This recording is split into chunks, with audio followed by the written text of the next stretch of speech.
Emily has been here before, and we need everyone to do what Emily just did, which is open the chat. It's a three-step process. Open the chat, then go to the two and pick the second one that says all panelists and attendees, and then say hi. So Elvia did that. Welcome, Elvia. Hi, Tammy from Pennsylvania. Hello, Dustin. I feel like I'm being surrounded by old friends because I recognize so many of these names. It's awesome. Hi, Regina. Nice to see you. Or not see you, but kind of see you. Hi, Susan Satterfield from Orange, Virginia. I've seen you before here. And Jennifer, welcome. Ashley from Utah. We had a whole bunch of Utah people on yesterday. Good morning, Griselda from California.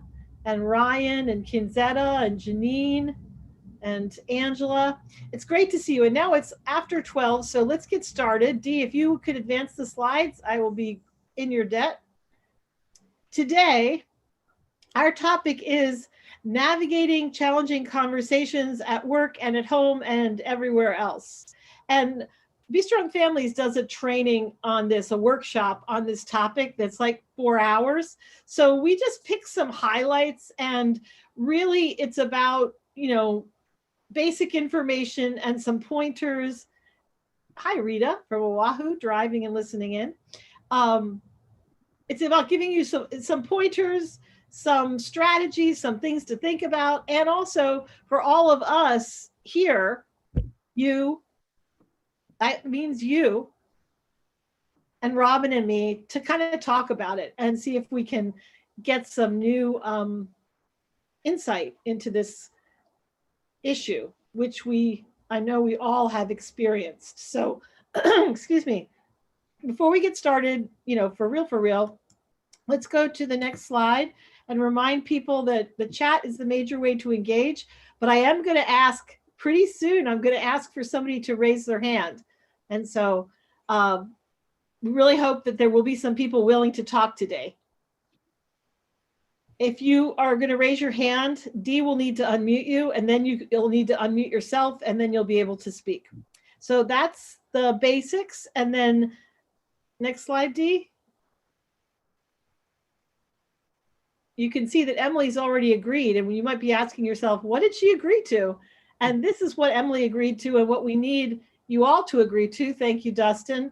That in recognition that we co-create this safe space together, if you can agree to uphold these 3 agreements during this 1 hour that we're together, perfect. We can get started. And I'm going to start us off with the guiding principles in our workshop on this topic. We have 2. The first is that the conversation is the relationship. And the second is there are no problems or challenges, only opportunities. So what do we mean when we say the conversation is the relationship? And I'm looking for volunteers. When you hear that, the conversation is the relationship, what does that mean to you?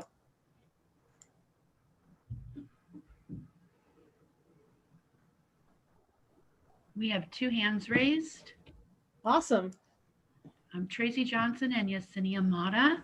Dee, if you could choose one.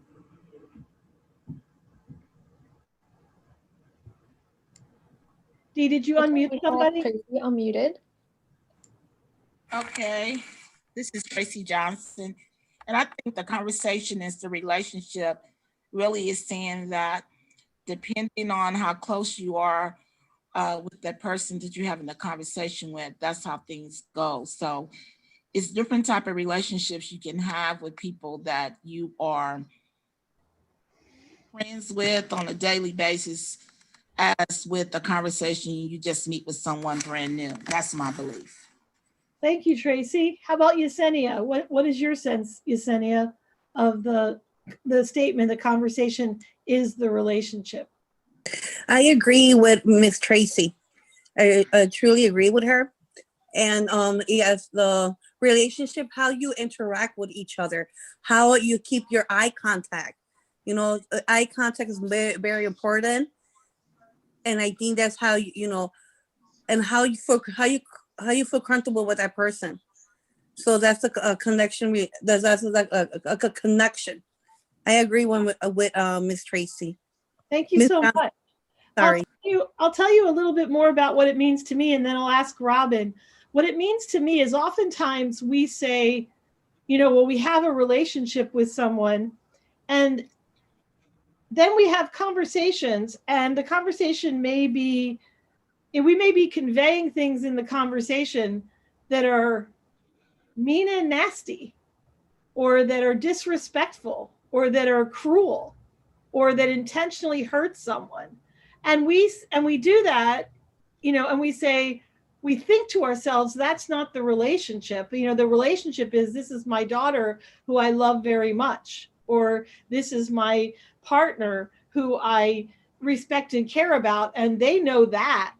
So I can speak any which way I want to them, and it doesn't affect the relationship. But when you think about it, we're saying that the way you have the conversation, the way the conversation feels, whether it feels respectful or disrespectful, whether it feels loving or not loving, whether it feels caring or not caring, that is the relationship. And that is how the relationship, that's the quality of the relationship.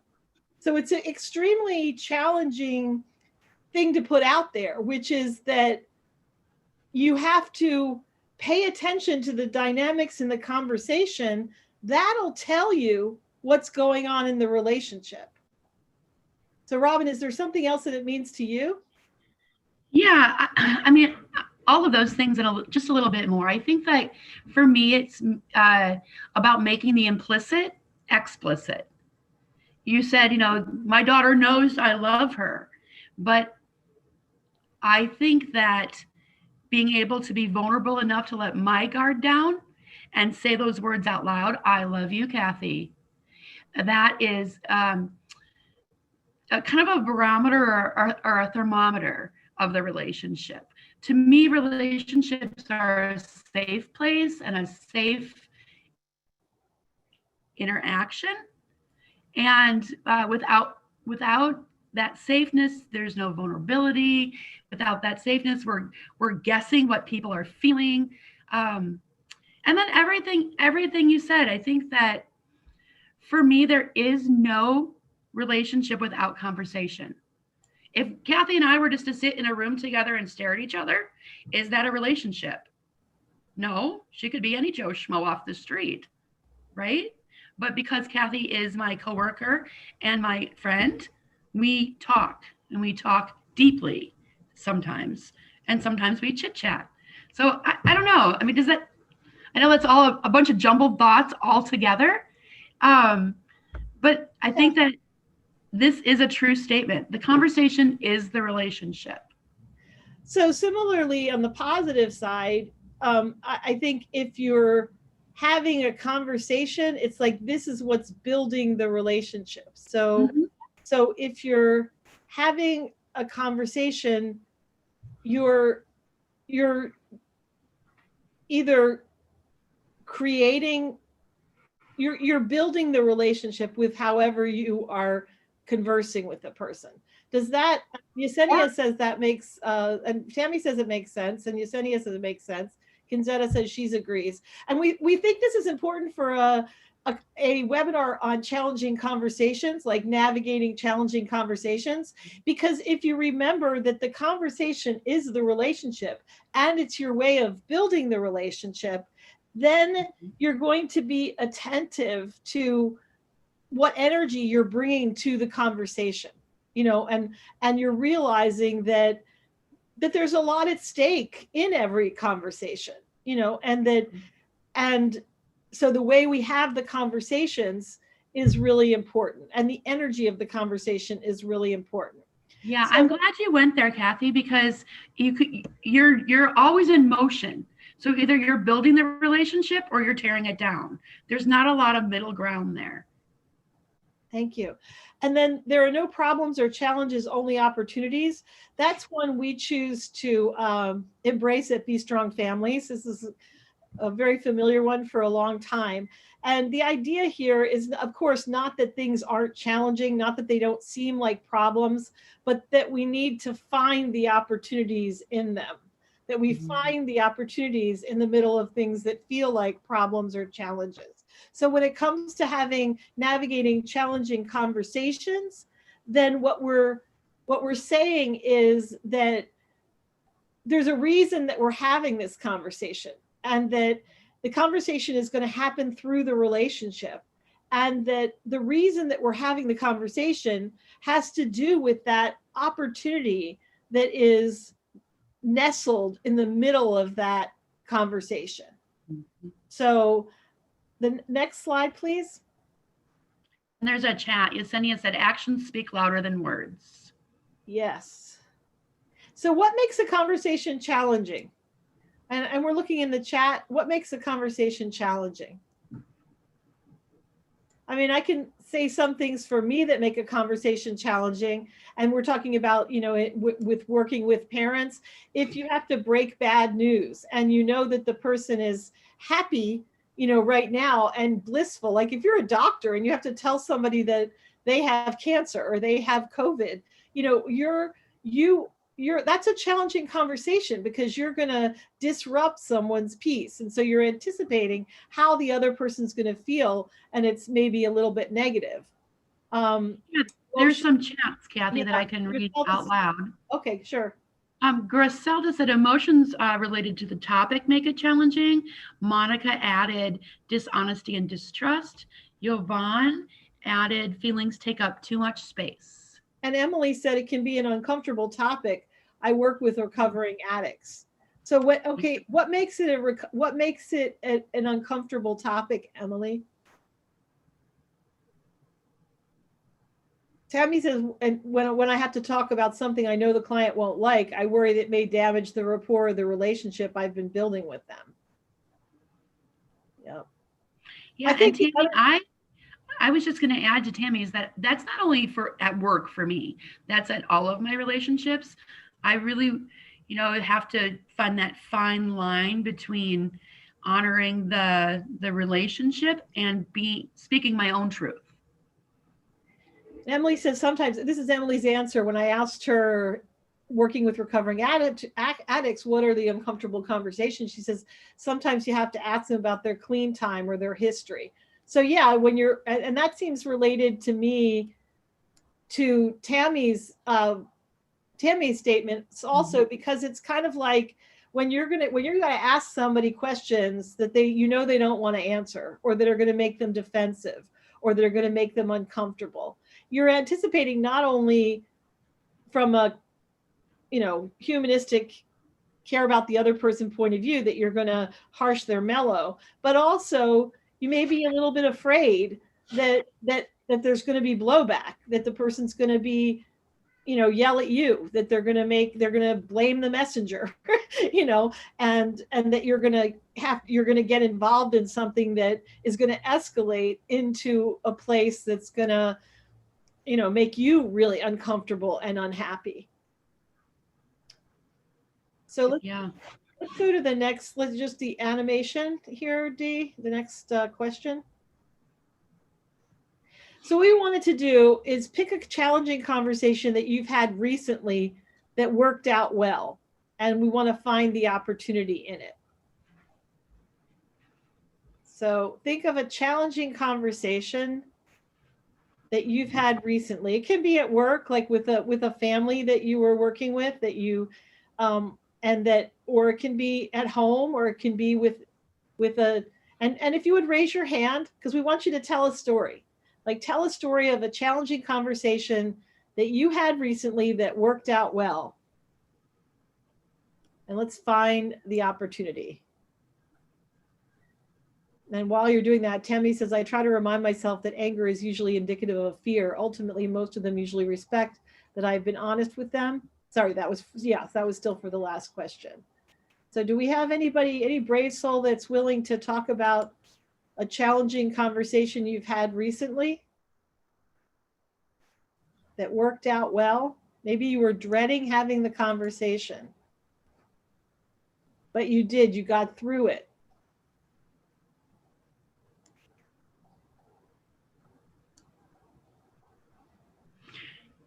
Katthe, I can share a story while everyone's trying to, figure out which one of their stories they're going to share.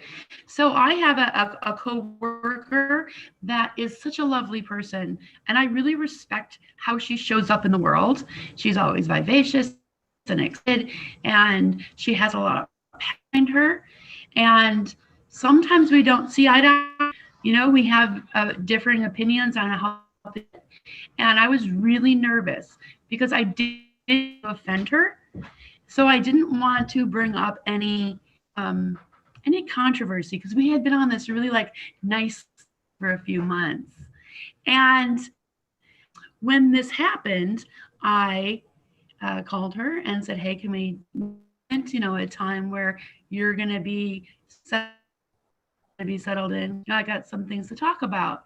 And we had this really lovely conversation, and we really kind of had to lean in a little bit to figure out that we really wanted the exact same thing. We just had two very distinct methods of doing it, and we compromised and kind of bobbed and weaved and collaborated. But the beauty in this for me was really to put some power behind my words. Often I will shrink back and let the other person have implemented that way, and it works out fine. But I wanted to do it my way and try it my way. So I had to speak up. Opportunity was for me to use my voice, for me to into our relationship and not dismiss view, kind of use some appreciation and asking a lot of questions and her to ask me a lot of. Does that make sense what the opportunity was? I'm not sure I'm being but you were very vague about what the conversation was in general. I mean, it was like there was this person that was very vivacious and that you were working with, but you didn't say what you were. I didn't want to get into details. Yeah, so we were just arguing how to implement a program. All right, so how to make this program the best it could be, and we had two different ideas how to do it. My idea was great. What do you do when there's two great ideas? Strong personalities. Yeah, you have to lean in, but typically in that situation, if your idea is great, back up, and I'm going to be like, yeah, do it your way because your idea is still great. It's easy when the other person's idea is not great, but when you have two really great ideas, whose do you choose? So the opportunity was a stretch. And for me to be brave and vulnerable. Well, that was your Emily said that was your personal opportunity, Robyn. I would say the opportunity in the conversation was to get to consensus and to make the implementation of the program more peaceful and unified, because so your opportunity was one absolutely thing, but the other opportunity was to get the program working well so that you and the other person involved in the program weren't at odds with each other. So I'm going to read Emily, and then Vera's got a hand raised. Yes, absolutely. Emily says, I think for me in my program, it's the introduction phase, because a lot of times they're involved with CYS and they're already angry at the situation. They don't trust us. We have to break that ice and explain we're a support for them, which a lot of them don't have and need. And we have to prove we're a support. And once we're able to accomplish that, the program goes a lot smoother. So I think that introductory breaking the ice, I can see where it would be extremely challenging conversation. You're going in knowing someone's angry, and knowing they're not really angry at you, but you're going to have to diffuse that anger in order to be able to get to a better place. And the opportunity there is what I'm reading in the opportunity there is to be able to start building a trusting relationship that will make the program go a lot smoother. So Vera, can we unmute Vera? Yeah, and Vera, unmute yourself. I think I just did. Cool. Yes, you did. Okay. This is with a coworker. I work as a child life specialist, and I go to schools do programming with social programming for K to 12 students. And I have a coworker that's a therapist, and we go into these schools together to work and have programs. And we run this girls group in the junior high school. And we were setting rules with the students. I said to my coworker, we have to ask them to set the rules, and if we need to add any, then we'll add any. And that's at the beginning of the group. Usually at the beginning of the group, each group's 8 sessions. So one of my biggest one was confidentiality, number 1. That was always my confidentiality in the group, and it's usually a group of grade 8 junior high student girls, junior high girls with about 6 students, about five between 5 and 6 students. So I said to my coworker, okay, we'll have them come up with their group rules and what they would like. And so the students did, and then I mentioned we need confidentiality, and the group agreed. And I said, okay, what happens now? The rule is if anyone breaks their confidentiality within the group, they're no more longer in the group. They're out of the group. Well, my coworker right away stepped up and didn't want that. Ooh. She didn't want that. She said that that's not what she wanted, and I did not want to argue or have a conflict in front of the students. She insisted that we give them a chance and they'll come back. So anyways, we just left it at that. And sure enough, there was a confidentiality issue within the group. We got to school one day and the principal called us into the office and said, there's some issues here. One of the girls brought out some stuff that was said in the group, and it's amongst the girls. They had there was a big commotion and fighting amongst the group because of something that came out of your group sessions. And so we addressed it. We addressed it with the girl, and but because she usually at this point that child would be out of the group on my terms, that student will not be in the group. She insisted that child stay in the group, and so I didn't. I let it be, and so that the child did come back to the group, and it just totally broke our whole group. Not the girls refused to talk anymore. It was just a whole breakdown of the group, and my coworker saw that. She experienced. She went through it with me, and later on she says, "Vera, you're right. We should not let her back." I said to her, confidentiality always makes or breaks the group. And that's the reason why I say if they break the confidentiality, they cannot come back to the group, because they've broken some relationships, and that ruins our group. And my coworker saw how she ruined how this girl, with her breaking the confidentiality rule, how she broke our whole group session. For the rest of the sessions that we had left, they weren't the sessions we wanted out of the group. Like, we couldn't get what we wanted from the girls. Wow. Wow. Thank you for sharing that story, Vera. And what was coming up for me is that confidentiality really is the bottom line of the base, the foundation for trust in your groups. And I think that your coworker, I wonder what your coworker's reasons were for wanting to had the girl stay in the group. Was it for the group or was it for the girl? It was for her. The reason she wanted, it didn't matter what girl it was. It didn't matter who the girl was. The rule, when we set the rules, it was okay. If you break your confidentiality, you have a chance. You have one chance, and you can come back. Wow. Yeah, That was.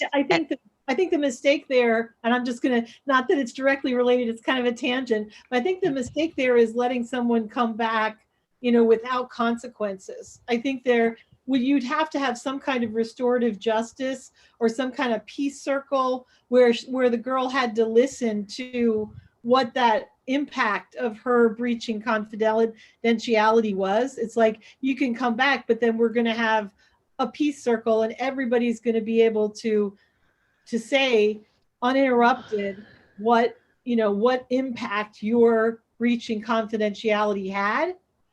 And that's sorry, excuse me, but that's exactly what we did. That's exactly what we did. We allowed the girl back, and all the girls were each and every one of them spoke to her about how they felt about her breaking the confidentiality. But it didn't matter. It didn't. They just did not trust her. There was no trust from there on going forward. There was no trust with the girls at all, because they felt she broke it once, she'll break it again. Wow. So when you think of what was the challenging conversation there?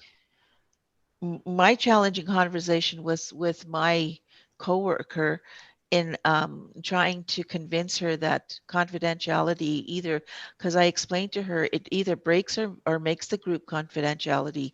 And I explained that to the girls, and I explained that to my coworker on a separate occasion, like afterwards, after that, when we first set the rules. But she said, well, I think it's too hard that if the child, if we let the girl, if she no longer comes to the group, she didn't want that.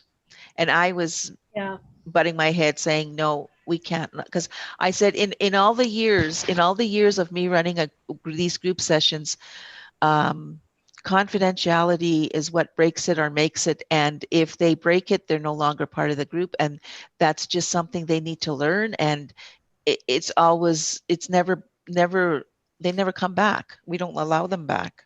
So so it sounds like that the conversation you had with your coworker was a challenging conversation that was not resolved in the conversation itself. No.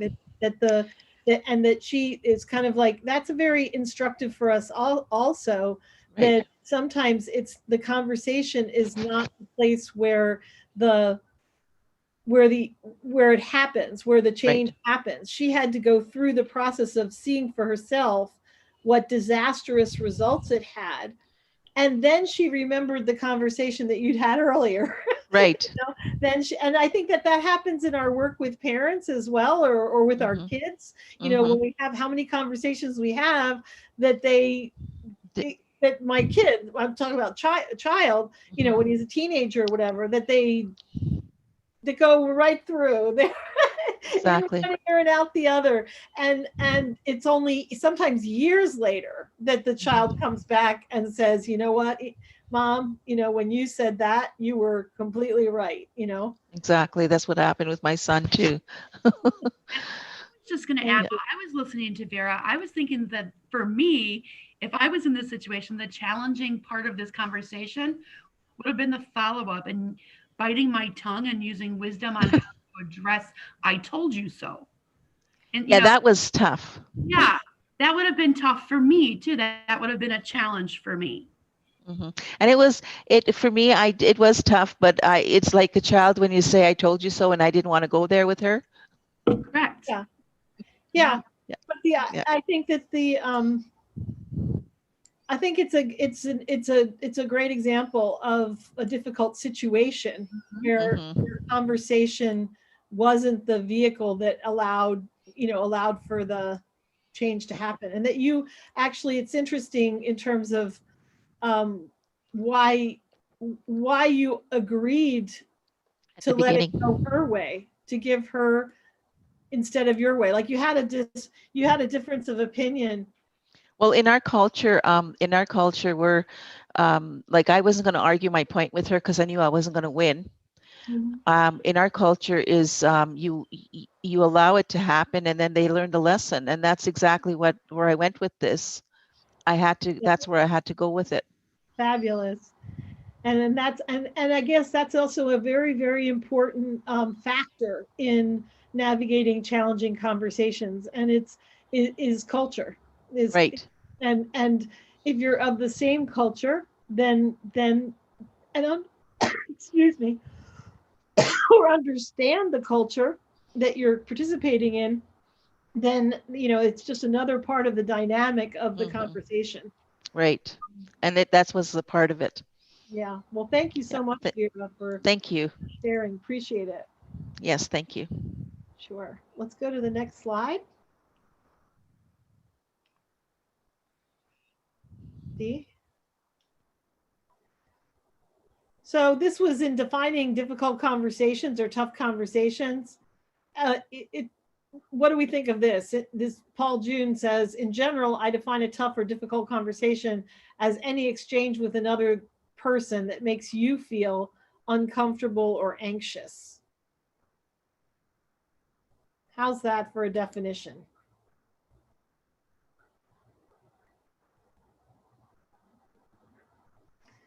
You like it, Lauren? Good. Other people? It's fine. It's just a way to get our head around it, because I think to realize that we, in some ways, it's our own emotions, our own discomfort, our own anxiety, our own fear, our own ego or baggage that makes our own experience, of conversations like that makes the conversation challenging for us, so that there's a great possibility or opportunity in there. Yeah, and it incorporates the anxiety, Tammy says, about over how I feel over how the other person might feel. Yes, because then the thing is, if we understand that it's within us, then we have some ability to be able to work with it or control it or find the peace, to be able to have the conversation. And I think that one of the things for me that makes a challenging conversation doable or palatable, or even I can look forward to it, is that keeping my eyes on what the opportunity is. Like, I need to do this so that we can get to this place, and if I keep myself focused on that, it helps me allay the anxiety. The other thing is, next slide, Dee. It's important as a preamble before Robyn takes off with some concrete skills, because I'm more of the energy person, which is ironic because sometimes I know, like, Dee's probably in the background laughing because we have a lot of challenging conversations, because when I get stressed or anxious, or there's a time pressure, or I feel pressured by the situation I'm going into, I go into a hyperdrive, intense, impatient mode that makes other people feel uncomfortable, And so it's like that, and realizing that it's my being wrapped up in my own discomfort that makes me difficult to have a conversation with. I really appreciate the people that I work with, or the people in my family who know me and respect me and care about me and can say, okay, Katthe, but you're making it really tough for me to be interacting with you right now, or you're stressing me out, or I know you want me to get this done fast, but I'm, like, your energy about it is really taking me off the what you want. I want to give you what you want. So I think it's just important to realize that empathy and compassion is at the heart of both positive conversations and also relationships. We talked about confidentiality and trust. It's kind of, if you think about, how would I like someone to bring this to me? How would I feel if someone were going to tell me this? I'm thinking in the case of breaking bad news or prying into someone's personal life, you know, like Emily, when you were saying, you know, you're having these tough conversations because you have to ask people about being clean. You have to ask people about their drug history, about things they don't really want to talk about, you know, things that they might need to be telling on themselves, so to speak, you know. So if I think, I'm sure you do this all the time, as you think about, okay, so if I was in that position, how would I want someone to come at me, is one strategy that you can use to be able to navigate it. So we always, in child welfare, and somebody else was in the child welfare system in the CYS. Was that Emily? No, that wasn't Emily. I'm looking back oh yeah, Emily, yeah. It was you. So a lot of times we're working with child welfare workers, and they're working with people who are really angry and about being there. And I think if I were in that situation, I would be angry too. You know, I would be angry. I would be frightened. I would be defensive. I would have all those emotions. So somebody who understands that and comes at me with a little bit of empathy and compassion is more likely to be able to reach me than somebody who is trying to do a power over move. So Tracy says, yeah, and okay, so let's go. Monica says, the more we know the person's culture, the difficult part is less challenging. And Sherry says she likes the definition. True, sometimes empathy and compassion are very hard to come by. I think we all feel that, right? That we all feel like, and a lot of us feel like, maybe all of us don't feel that way, but a lot of us feel like we try to give empathy and compassion and we need more coming at us, you know? So I think that just realizing that this is something that helps make tough conversations easier is if we start from a place of trying to understand how the other person's gonna feel when we have this conversation. And Tracy says, that reminds me of hot topics conversation I have with parents, which I always try to have an action plan to help with the hot topic at hand. And that's a great segue to where Robyn is going next. So Robyn, take it away. Awesome. Okay, go ahead and go to the next slide, Dee. I really appreciate the conversation that we've been able to have already. It really sets this up. So this is, like Katthe said, bits and pieces from our Communicating with Families curriculum. It's a 4-hour workshop that we do. It is one of our registration-based ones. So if you are interested, make sure that you look at the website and see when it's offered next. So this is a slide that we've all seen many times, that it's really not about what we say, but how we say it that really counts. Kind of showing and highlighting that body language makes up, between body language and tone of voice, it makes up for a majority of what we are saying, with words only at 7%. All right, Dee, go to the next slide. Can I just give you an example of that? Sure. If I say, Dee, can you please advance to the next slide? Or if I say, Dee, yes, I thought can you please advance to the next slide? You know, we actually it really wanted the previous slide. No, I'm using it as an example. I understand. I was checking too. No, I'm saying, like, in terms of the previous slide about voice tonality, that if I put extra in there, or if my tone of voice is saying, like, I feel like you're being really, I don't even want to say the words, but if the tone of voice is saying, like, you ridiculous, slow, you know, stupid person, the words can be fine. Advance to the next slide, please. But if the tone of voice is saying, conveying impatience and frustration and anger and whatever, then that's what I'm communicating, right? And I think it does really make a difference on which words you emphasize too. Like, if you are really putting the power between the please, it's showing your frustration and your impatience. So that goes along with the tone. We do have a couple chats, if you want to read those, Katthe. Yeah, they're too. I'm not sure if she wants to share them with everybody though, because they're directed to all panelists. So Monica, is it okay if we share this? And can you please, like, to all panelists and attendees, the second one down? That would be great. Now think about the clients who only want to communicate, okay, via text, no tone involved, and things are just open to their or our interpretation.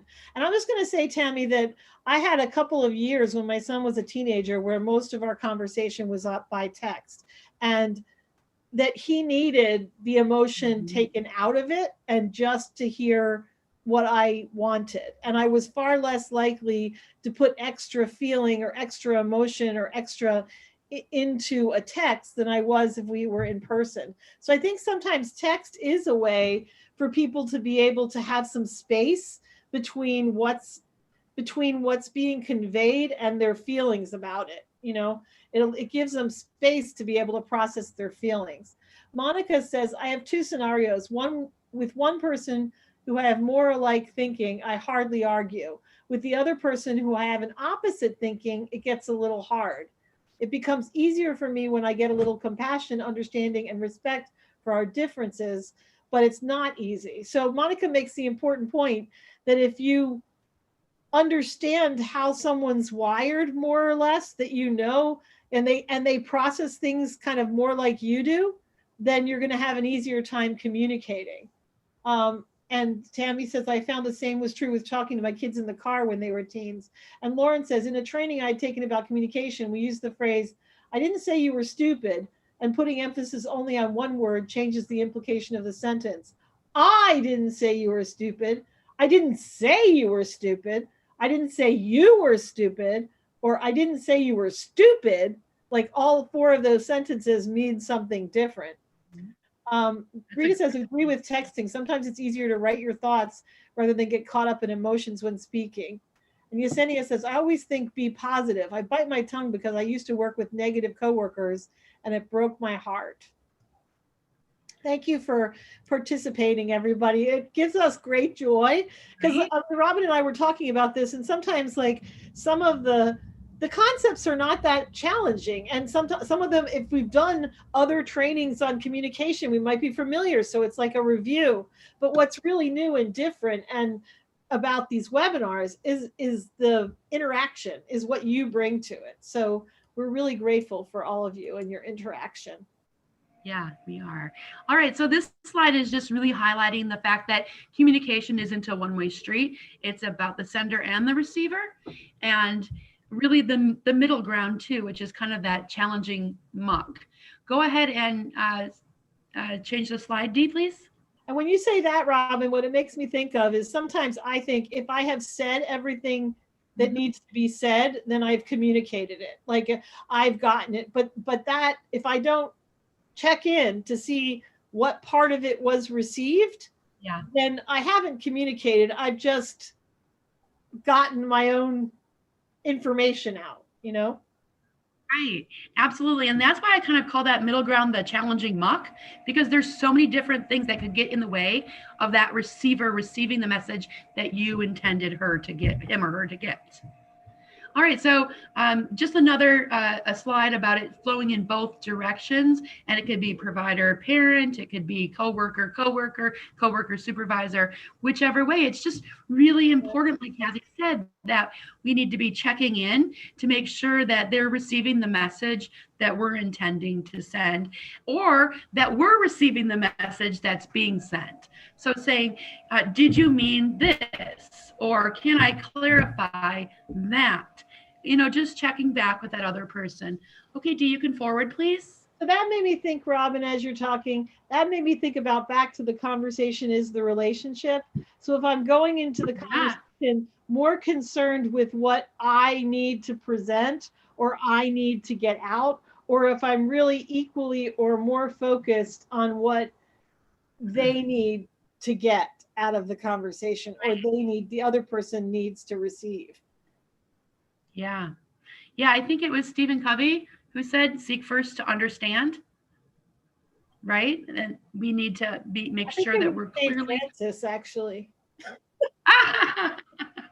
So Stephen Covey was quoting St. Francis. That's awesome. All right. So this next slide is say what you mean clearly and respectfully. So there's 3 phases. It's kind of like a basic format for saying what we mean clearly and respectfully. So what happened, what we feel, and what we want. And during our webinar or during our workshop, we delve into this a little bit deeper. This is just kind of an introduction. Okay, Dee, next slide, please.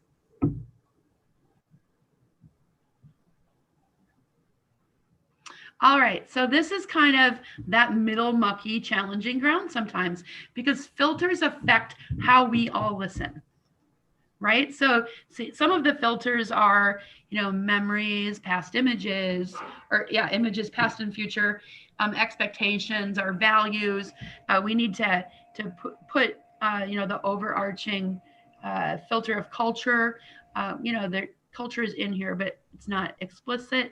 Beliefs, assumptions, interests. If we have strong feelings about something, that can affect how we filter the information that we're receiving, our prejudices, our past experiences, our attitude, our physical environment. And honestly, I would add on to this how I'm feeling in the moment, in that day. If I just stub my toe and my kid is trying to tell me something important, I'm not listening. I'm in pain.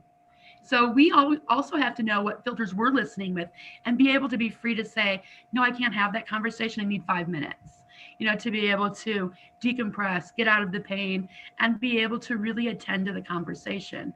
I think that for me, I had to learn there's a difference between talking with somebody, conversing with somebody, and talking at them.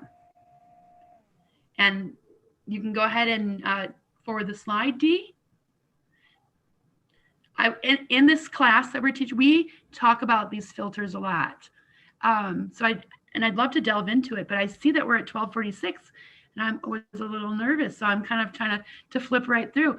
We had such rich conversation already. All right, so this is a great little conversation here between a husband and a wife or partnership. Who knows if they're married? How was your day? Fine. All right, so open-ended is not always appreciative. What do we mean by appreciative questioning? Can anybody type in what your understanding is about being appreciative and open-ended? Well, the interest of time, I'm going to say that when we talk about conversations, and we're the conversation people, right? We do cafes and we generate questions all the time. And one of the things that Be Strong Families, we generate questions on difficult topics, like on social injustice, on racism, on bullying, on recovery, recovering together. So the thing is, and Tammy's got it there, but the thing is that when we're dealing with developing these questions, we always think about how is it going to land in the group and is it going to take people on a positive arc, or is it going to drive them down? So if you ask the question of that, and this is what Tammy said, tell me the best thing that happened to you today.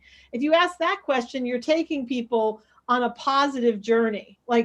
You're putting them into a frame of mind that's about best, and if you say it, and as Susan says, it's like when you pass someone in the hall and ask, how are you, and keep walking, you're not really interested. Fine. That is when you're really not trying to get conversation.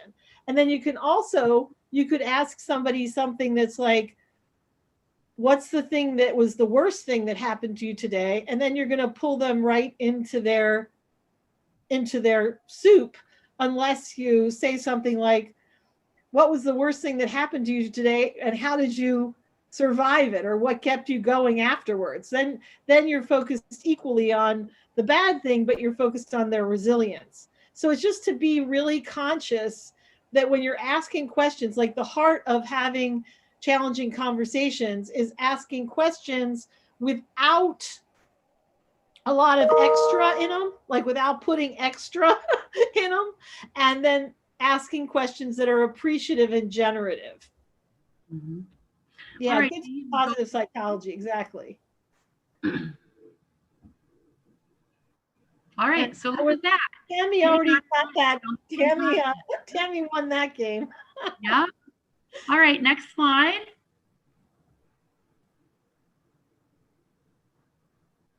All right, so here's just some examples of some clarifying questions. So to keep the conversation going, to understand that you understand, you know, what the other person was saying. Can you tell me more? What else? What do you mean by that? Let me make sure I understand.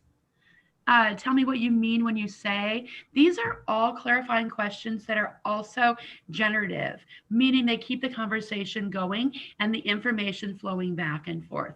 They also and I would say that's all. What did you say, Robyn? I'm sorry. they also, that's okay. They also show a great deal of interest. Like, I'm here and I'm listening and I want to know more. And all I was going to say is that assuming you keep a positive tone, because if you say, what do you mean by that? You know, or I'm interested in why you feel that way. But you say, I'm interested in why you feel that way, as if I can't see that's not a legitimate way to feel. And this might seem obvious, but this is going back to the tone of voice and the body language being as important as the words. And then when you're asking clarifying questions, I would refer you also to, I'm sure some of you have been trained on motivational interviewing. We have done webinars on motivational interviewing, and there's all kinds of training on how to do motivational interviewing, or how to ask clarifying questions in order to be able to get to positive places. So thanks for adding that, Katthe, because when I said the what else, I was thinking of a conversation with my kid when I was giving him a list of directions and he said, what else? So it does have a lot to do with tone. Okay, Dee, go ahead and forward. Okay, I think that we'll leave this for the actual class, but just really quickly, your planning, you need to plan to have positive interactions. There has to be some intention behind it. So our planning should include reflecting on the relationship, deciding on the content, and planning the interaction. And by planning the interaction, that's where I ask myself, is this the best time to do this? Are you feeling up to it? Do you have, extended time? I don't try to pigeonhole the conversation like, hey, Katthe, I have 15 minutes. Can we talk about this really serious matter, when I know it's going to be a lot longer? So being planful is important. Go to the next slide, Dee.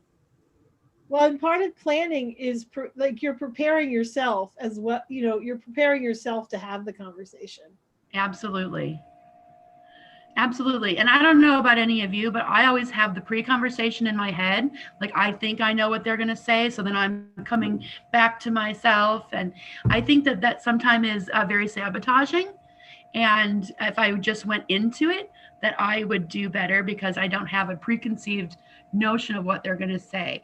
So in our class, communicating with families, we ask that everybody does an action plan. So if you want to just slip some things into the chat, I can improve my communication processes by, or to improve my communication with the parents I work with, I will.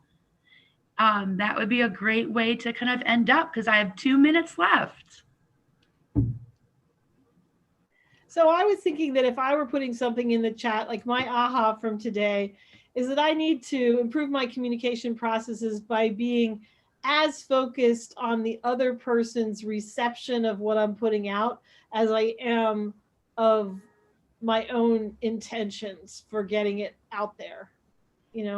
Sometimes it's really hard though, because sometimes it is a back and forth. And if the other person doesn't understand and then I'm trying to clarify it, that can be, I don't know that they don't, you know what I'm saying? Like, that can be hard too, because like if I have to say things 6 times before they get heard, I get frustrated. But I know the frustration doesn't help the conversation, but it's kind of normal. Well, it is normal because you're human. And so we're going to have times where we feel unheard and frustrated. And, that is a challenge and part of an opportunity as well. So there's several people Says- who, Janine says I can improve my communication processes by letting go of fear. And Kay says she can improve her communication process by reflecting back that I heard correctly what they were saying. I think I can slow down also. Like I can kind of take more time and slow down. Tammy says, I definitely use MI in my work with families. It takes some practice, but it can really make a difference. And Rita's saying communication should always be two-way and meaningful. Yep, you get an A for the class, Rita, today. Nicole, I can improve by watching my tone. Me too. Me too. Robyn, how can you improve your communication processes? oh geez, there's so many ways that I can improve. But I would say that the first one is really trying to understand where the other person's coming from and not to pre-assign their motivation, to really use a sense of curiosity that would further the conversation instead of stymie it because I think that you're coming at me for this reason. My therapist, I have a therapist, y'all, long time, he's wonderful. But one of the things he taught me, and I'm going to leave us with this right now, is he said, Katthe, you know, a lot of times you are like playing tennis with somebody and you're hitting the ball over the net and then you're running around to the other side of the net and hitting the ball back, you know, like so it's exhausting because if you try to understand both your side and the other side, why don't you just stay on your side of the net and then let the other person stay on their side of the net and hit the ball back to you however they're going to hit it back to you. It's not going to be perfect, but then you can hit it back to them. That's how we play this game. It's not about like what you were saying, Robyn. That's what reminded me is it's not about you saying your part and then you going around the other side to try to figure out how they're going to process it and what they're going to say. Yeah, So, that's exactly right. That's a great analogy. And listen, Vera says, listen to understand. Oh, nice, Vera. Very nice. Like improve my communication processes by listening to understand. Nicole asked the question, will we get emails about upcoming webinars? It went out just a few hours ago, this next week. We usually send them out like the Wednesday or Thursday before the following week, just because that's when we get all of our, our materials in from the participants. But Dee is posting the upcoming registration and schedules link in the chat. So you can just click on there, Nicole, and you'll get to the next one. So I want to thank, can you launch the poll, Dee, please? Yes, I feel like we could use a part 2 to this conversation. We can do that. Yeah, definitely. That's great. Please answer the poll or do the poll before you check out. And then we'll go to the next slide. What would you like to, so upcoming webinars, just people who are asking about that. We did today. Monday, we're going to talk, we have Rick Porres back and he's going to do another session on money during the pandemic. And then Tonja will be talking to a guide to reading to and with children. So that's a really great one. And then we're going to talk about family focused organizing we have our presenters from our sister or partner organization, Kofi, community organizing on family issues and parent leadership. So Monica says, the more I learn on communicating skills, the more amazed I get. Having my brain trained to old habits, it's a challenge, but getting aware of all the meticulous skills and practicing them, it's a great feeling when I see a positive outcome. And Tammy says, I'd also love to have another round of the Vitality series. We're going to do that, Tammy, in March. We're going to have a big focus this spring on Vitality. So hold on to your horses or hold your seats and get ready because we are I mean, it's all about me, right? But I am really needing to have company on my Vitality journey. I'm really needing to feel like I'm in a community of people who are working towards holistic health and wellness. So we will totally bring back Vitality and we will see you soon. Then what would you like to amplify from today's conversation? Next slide, please, Dee. Don't forget your hashtag amplifies. What are we amplifying? What are we What's going to help bring us together? Amplify listen. Hashtag amplify listen. What Vera said. Hashtag amplify listen to learn, or listen to, what did you say, Vera? Listen to understand. Yeah, hashtag amplify listen to understand. Hashtag amplify tone of voice. Yes, hashtag amplify empathy. Hashtag amplify compassion. Kinzetta's asking if slide printouts are available. Yes, the recording and the slides will be available after the webinar. And Anna says, thanks for this challenging conversation. And we thank you, Anna, for being here. Next slide, Dee. Support Be Strong families. Wear a mask. Wear one of our masks. Every time you purchase a mask, it helps us fund this webinar series. And we appreciate it more than we can say. So wear a mask, buy a mask from us. And they're very comfortable, just so you know. They're really comfortable as well as being gorgeous. Next slide. If you would like to do a webinar with me, please email me. We know that this is the thing, is that we know that everyone in our community has extraordinarily awesome talents. And we want, I don't know all of you. I don't know all of your talents and skills. So we appreciate it when you step up and let us know and volunteer, and it'll be fun. So thank you, everybody. It was a great conversation today. As Robyn says, I totally agree with that. And we'll see you next time. Bye-bye. Love you too, Ashley. Bye-bye.